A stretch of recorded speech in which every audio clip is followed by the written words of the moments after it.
পাকার গ্যালারি করে দেওয়ায় নতুন করে আবারও প্রতিশ্রুতি শালতোরা আদর্শ যুব সংঘের মাঠ খেলায় আমন্ত্রিত অতিথি হিসেবে উপস্থিত হয়ে ঘোষণা করলেন জয়পুর ব্লক তৃণমূল কংগ্রেসের সভাপতি অনুপ চক্রবর্তী।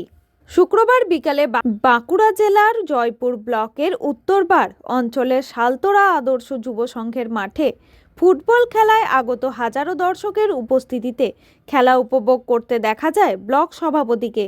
তিনি বিরতির সময় খেলোয়াড়দের শুভেচ্ছা জানিয়ে এই ফুটবল মাঠের কিছু বিষয়ে আলোকপাত করেন। এছাড়াও জয়পুর ব্লকের পূর্ত কর্মাধ্যক্ষ জাকির খান বলেন, আমাদের মাঠের গ্যালারির জন্য সমস্ত কাগজপত্র সরকারিভাবে অনুমোদনের জন্য পাঠানো হয়েছে। আগামীতে দর্শকদের জন্য এটি খুশির খবর। এর পাশাপাশি খেলোয়াড়দের জন্য বিশেষ রুম নির্মাণ এবং পর্যাপ্ত পরিমাণে টয়লেট রুমের ব্যবস্থাও করা হবে। কয়েকদিনের মধ্যেই শুরু হবে তার শুভারম্ভ।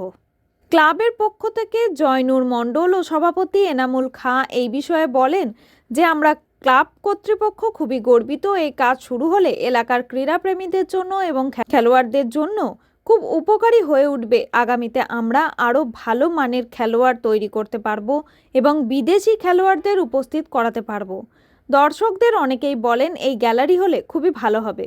তবে গ্যালারি হওয়ার বিষয়ে এর আগেও বহুবার বেশ কয়েক বছর ধরেই ঘোষণা করে আসছেন, কিন্তু কাজের কাজ কিছুই হয়নি। এখন দেখার বিষয় আদেও কি গ্যালারি হবে নাকি ঘোষণাই হয়ে যাবে বারে বারে। এই খেলাটি শুভজিৎ ধারা রেফারি হিসেবে খেলা পরিচালনা করেন। খেলাটি বিক্রমপুর মহামেডান স্পোর্টিং ক্লাব ৩-০ গোলে কাকা ভাইপো আমডহরা স্পোর্টিং ক্লাবকে পরাজিত করে।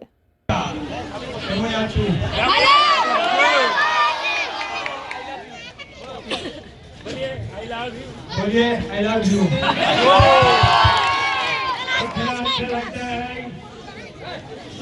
এই খেলাটি সাবিরের হাতে তুলে দিচ্ছেন অত্যন্ত দুর্দান্ত সেই চেয়ার থেকে আমাদের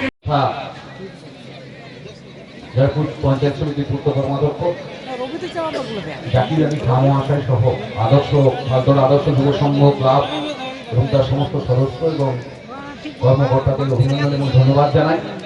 এই শালতোরার খেলা শুধু শালতোরা জয়পুরের নয়, আমাদের কতুলপুর বিধানসভায় এত বড় আয়োজন শুধুমাত্র শালতোরাতেই হয়। একটি পদ্ম উদ্যোগ গ্রাম, এই গ্রামের এই যে ছেলেদের উদ্যোগ, এই উদ্যোগটা সত্যি প্রশংসনীয়। আমি অনেকবার এই গ্রাউন্ডে এসেছি, এখানে অনেক বিখ্যাত ব্যক্তিরাও এসেছেন। আমরা যেটা এখানকার মূল দাবি আছে যে একটা কংক্রিটের গ্যালারি করে দেওয়া। আমাদের পশ্চিমবঙ্গ সরকার সদা সচেষ্ট আছে খেলাধুলার ব্যাপারে। আপনারা জানেন যে আমরা ভয় টিভি বাঁকুড়া।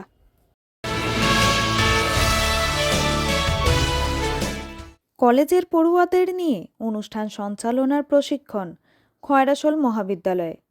খয়রাশোল শৈলজানন্দ ফাল্গুনী স্মৃতি মহাবিদ্যালয় এবং সাংস্কৃতিক সমিতি ও কেরিয়ার কাউন্সিলিং সেল আয়োজিত ইন্টারনাল কোয়ালিটি অ্যাসিওরেন্স সেলের সহযোগিতায় স্থানীয় কলেজের পড়ুয়াদের নিয়ে বৃহস্পতিবার কলেজের সভাকক্ষে অনুষ্ঠান সঞ্চালনা বিষয়ক প্রশিক্ষণ শিবির অনুষ্ঠিত হয়।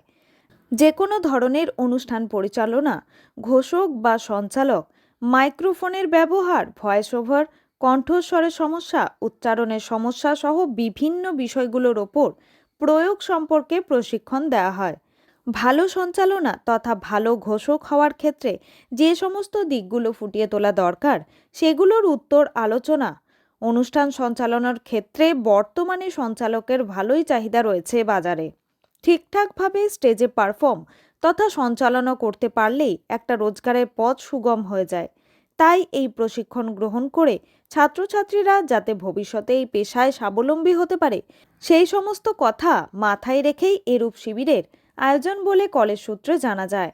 মঞ্চ বা অনুষ্ঠান পরিচালনার জন্য কোনো বিষয়ে বা কিভাবে প্রস্তুতি নিতে হবে সে বিষয়েও আলোকপাত করা হয়। এদিন শিবিরে প্রশিক্ষক হিসেবে উপস্থিত ছিলেন আকাশবাণী ও দূরদর্শন খ্যাত বিশিষ্ট সঞ্চালক সুদীপ্ত মিত্র এবং আবৃত্তি খ্যাত শিল্পী মিত্র। এছাড়াও অনুষ্ঠানে উপস্থিত ছিলেন খয়রাশোল শৈলজানন্দ ফাল্গুনী স্মৃতি মহাবিদ্যালয়ের অধ্যক্ষা ভাস্বতী ঘোষ সহ কলেজের অন্যান্য শিক্ষক শিক্ষিকা ও শিক্ষাকর্মীরা। একান্ত সাক্ষাৎকারে অনুষ্ঠান সম্পর্কে বিস্তারিত বিবরণ দেন শিবিরের প্রশিক্ষক তথা আকাশবাণী ও দূরদর্শন সঞ্চালক সুদীপ্ত মিত্র। আমার নাম সুপ্রীতি দত্ত। সুপ্রীতি, বলো। গান?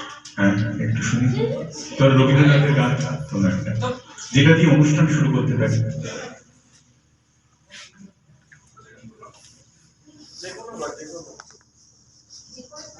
যে কোনো রবীন্দ্রনাথের গান।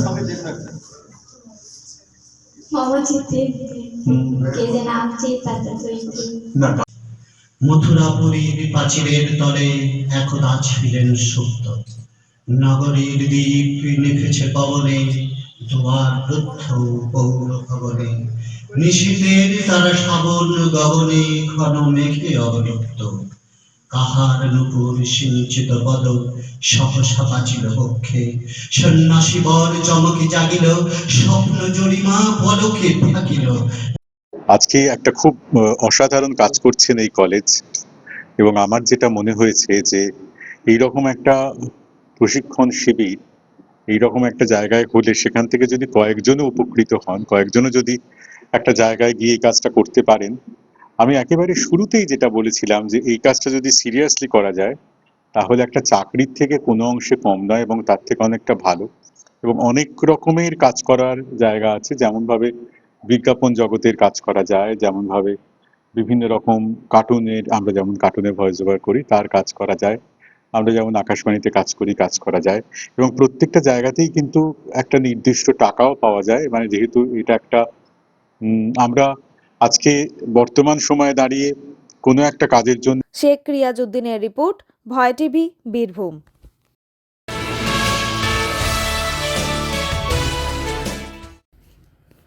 কলকাতাতে 5 লক্ষ কণ্ঠে গীতা পাঠ অনুষ্ঠানে সাংবাদিক সম্মেলন। ভয় টিভি, কলকাতা।